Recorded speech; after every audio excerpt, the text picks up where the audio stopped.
The Council on Competitiveness is privileged to welcome the Honorable Gina Raimondo, U.S. Secretary of Commerce, for remarks on place-based innovation and expanding access and enhancing diversity.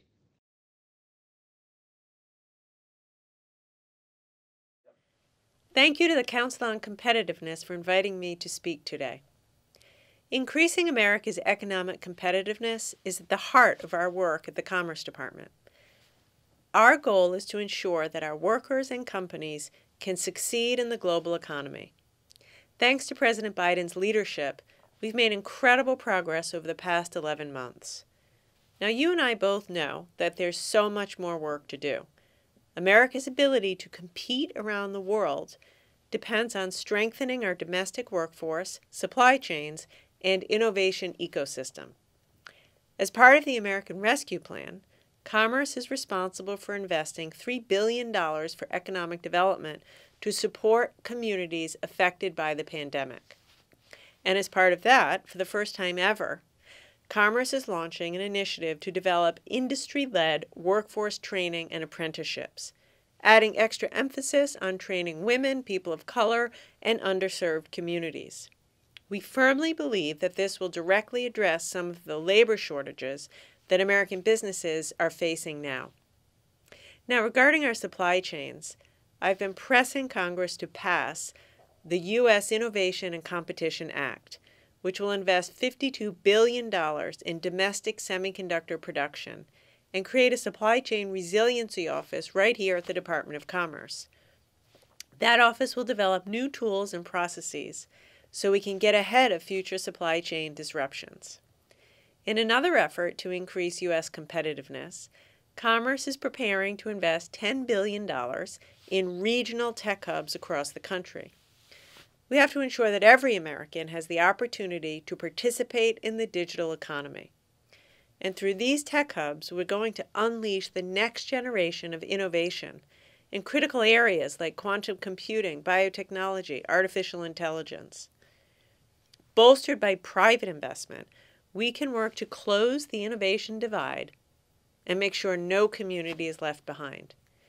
If we tap into America's greatest strengths, our talent, our diversity of talent, our world-class universities and entrepreneurs, and our strong public-private partnerships, there is no doubt that we will outcompete everyone.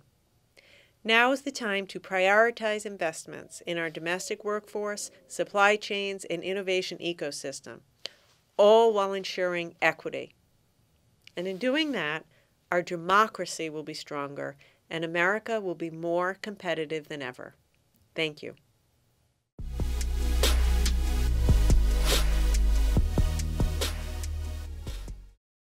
Hi, this is Bill Bates, Executive Vice President with the Council on Competitiveness.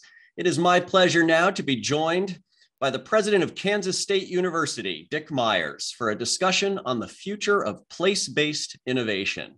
Thanks so much for being with us this afternoon, Dick. Hey, Bill, it's great to be with you. And I'd like to bring greetings from our governor as well. We were hoping to have her as a part of this little segment, but she's attending some activities around Senator Dole's funeral back in Washington, D.C. right now, so she cannot be with us.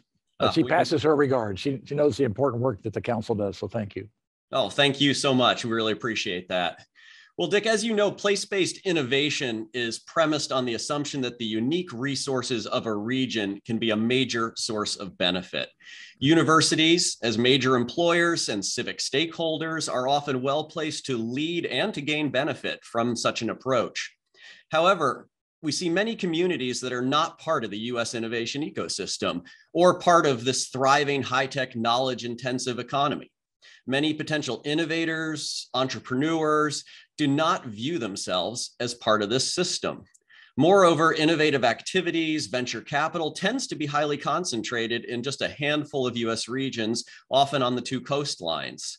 In short, we are leaving people behind and really just not putting all our players on the field. So I really want to start right there with my first question for you.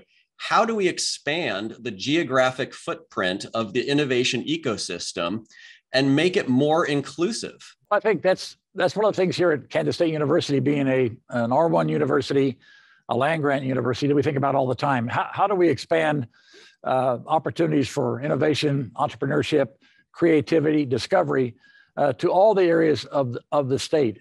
I think for us, it's capitalizing on what we already have in place. So we're about ready to open a new national lab, the National Bioagri-Defense Facility run by USDA. We've got to capitalize on that and the ecosystem that is growing up around it. We've got to be, providing the kind of research and discovery and creativity on subjects that people care about. And so some of our strengths are around bioagri security, food safety and security, things that are very topical today in the middle of a pandemic. So we need to leverage that, make sure that we have the kind of ideas being generated that people are interested in, and then partnerships and capital will flow. And we've just released our economic prosperity plan for Kansas, which was, we were directed to do that by our Board of Regents. It's a very aspirational plan, which we think we can execute as long as we get the right partnerships and cooperation. Well, that's fantastic. Has the, I guess I hate to even use the term benefit associated with the pandemic, but has the increase in telework and the ability of folks to sort of do their jobs from wherever they might be, has that injected some new economic life and vitality to rural or left behind regions from your perspective?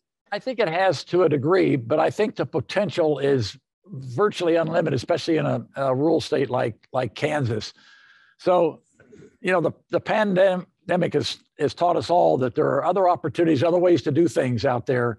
And as they say, never waste a good crisis. We're trying not to waste that here. And one of the things that we need, though, if we're not going to waste this crisis, if we're going to do more things virtually and remote, is we need broadband.